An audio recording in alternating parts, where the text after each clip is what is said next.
The federal carbon tax takes effect beginning April 1st, next Tuesday, and that means it's going to be imposed against the will of some provincial premiers, including Saskatchewan's Scott Moe, who joins us now from Regina. Premier Moe, thanks for coming in.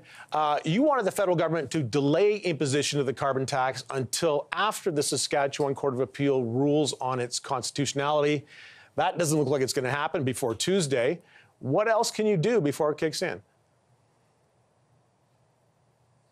Well, yeah, you're exactly right. We did ask them to delay the implementation until the Court of Appeal here in the province of Saskatchewan decided on whether or not the federal government even has the constitutional authority to do what they think they do. They did this in the case of the TMX pipeline and really are displaying a dual standard with not doing that in this case. So, you know, the fact of the matter is this isn't an April Fool's joke. On April the 1st, the federal government is going to tax Saskatchewan families on their power bill, on their gas bill, and when they fill up at their pumps to take their children to school or to their recreational activities. So this is not an April Fool's joke. You have 4 days, the people in this province, Ontario, New Brunswick, other provinces, to go fill your tanks up if you don't want to pay the carbon tax on your next tank of fuel.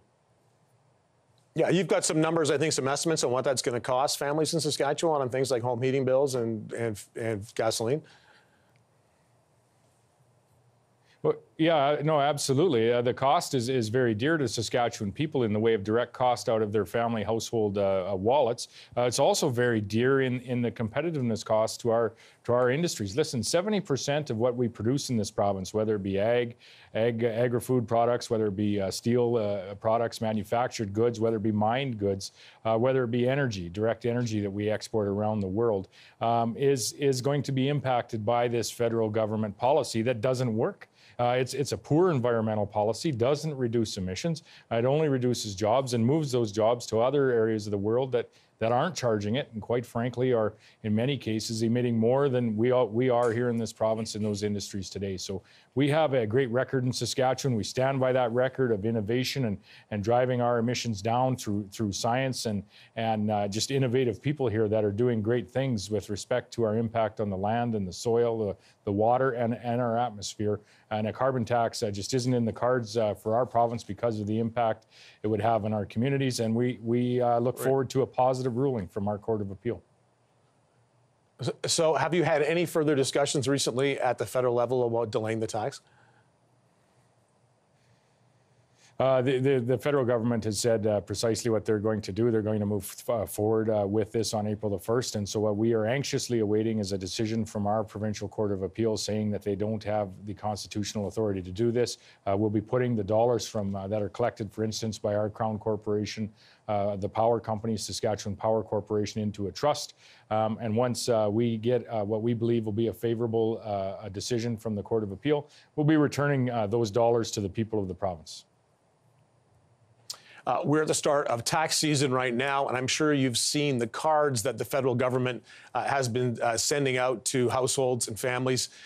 Does that make it harder to rally opposition to the tax when people are seeing a couple of $100 flowing in on their tax returns?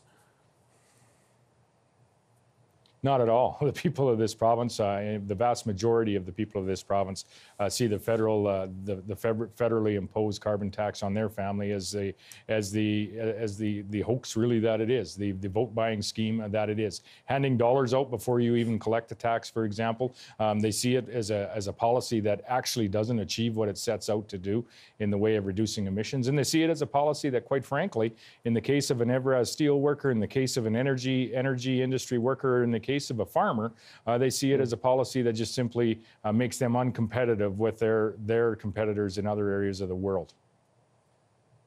Court of Appeal decision goes against you. Is that the end of the line for your resistance to this? There will be a Supreme Court challenge. I think both sides have indicated that will occur. We look forward to a favorable Court of Appeal ruling, removing this carbon tax, this federally imposed carbon tax on Saskatchewan people, and moving forward with successful challenges from there. Listen, the federal government does not have the authority to move into this space. This is provincial jurisdiction, and that should be respected. And most certainly, they should respect the court of law in our province the same way they did with respect to the pipeline. Okay. Scott Moe, thanks for speaking to us today. Now, here to respond to Premier Mo's concerns is Environment Minister Catherine McKenna.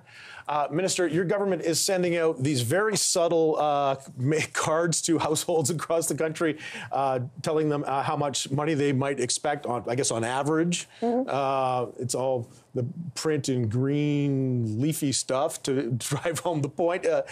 Most people are going to be applying for this through their income tax a return, and they're going to be getting the money anyway. Is this really a good use of taxpayers' dollars, sending these things out? Well, I mean, I think it's really important, first of all, that we acknowledge that climate change is real and it's having an impact, and the costs are huge. We're now paying billions of dollars per incident, whether it's extreme heat, floods, storms. That includes in Saskatchewan. And what we've done, we had hoped that provinces would step up, recognize that a price on pollution is the most efficient way to tackle climate change as part of any credible plan. But unfortunately, conservative politicians from Scott Moe, who came to me to COP21, were at COP21. There was countries across the world that had a price on pollution, and everyone was saying that is a measure that you need to enact. But Scott Moe, Andrew Scheer, Premier Ford, they all are, the same. They don't seem to realize that climate change has real costs, and that we need to act now, that it's accelerating, and they want to do less as opposed to more. But I think for anyone who's watching, who's wondering, well, wait a minute, what's going on? We're putting a price on pollution, so no longer free to pollute, because if it is, there's more pollution. But we're giving the revenues back to people through the tax system. And I think it's important that people understand that, because there's a lot of misinformation, including from Premier Moe, saying that we're just taking the money. It's a cash grab. It absolutely isn't. We're giving 90% of the money back directly for people. They have the incentive to reduce emissions, better insulate, have a smart meter in their home, choose a more energy efficient vehicle, or we've done investments in public transportation. And then they get money back so that we're making life affordable. And that's really important. We're taking thoughtful policy. We're taking serious action on climate change across the board. And we can't stop doing that. But there's an important issue here at hand that the Saskatchewan Court of Appeal is dealing with about the constitutionality and the jurisdiction, whether the federal government has the jurisdiction to impose this on Saskatchewan. Why not just, and that decision is expected probably sometime in April, why not just push the implementation date back until there's a decision on that? Because climate change is accelerating. It's not stopping. We believe it's squarely within federal jurisdiction. We know this is going to be appealed to the Supreme Court. Pollution doesn't know any boundaries. And in Saskatchewan, they're the highest per person emitter of greenhouse gas emissions. We need to be taking serious action. And we have conservatives like Brian Mulroney. He was the first politician to bring a price on pollution to tackle acid rain. And guess what? We don't worry about our lakes and rivers and streams dying because of acid rain. It works. BC's had a price on pollution for a decade, reduced their emissions. They have the fastest growing clean tech sector in the country. And so we need to act. And, when I talk to folks, whether it's farmers or it's, businesses, big or small, it's young people, they expect us to take serious action on climate change while making sure life is affordable. But those businesses are raising concerns now about the implementation of this. The Canadian Federation of a Business today called the tax a red tape nightmare for small firms, a confusing slew of rules and registrations and exemptions. What do you say to small business owners and medium-sized business owners who are grappling with this? They don't know how this is all going to work. It seems like you're down to the short strokes here. We've only got 5 days. What do you say to those business owners who are trying to figure out how they're going to do this? That's simply not true. We've been working with trade-exposed businesses, the bigger businesses, to make sure that we understand their sector, to make sure that we have a system that makes sense for them. We're continuing that work. And we need to go forward with this. And we just announced that we're also going to be supporting small businesses through energy efficiency measures.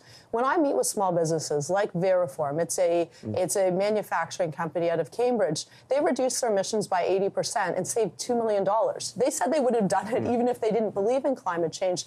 So we're trying to work with everyone so we can do our part to tackle climate change, to save people money, and of course, most of all, this is about what we're trying to do for future generations. They're going to pay the cost of climate change, and it's going to be a bigger bill if we don't start acting now.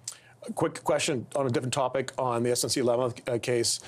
Jody Wilson-Raybould and Jane Philpott, their future in caucus, your colleague Bill Morneau says it should be up to caucus to decide.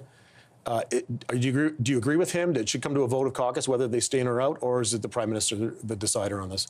I mean, I do think caucus has an important role to play in this kind of decision.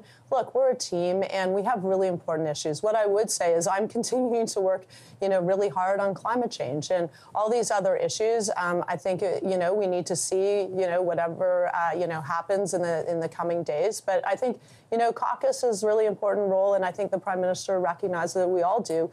We stand together as a team. Great. Catherine McKenna, thanks for coming in. Thank you. Appreciate it.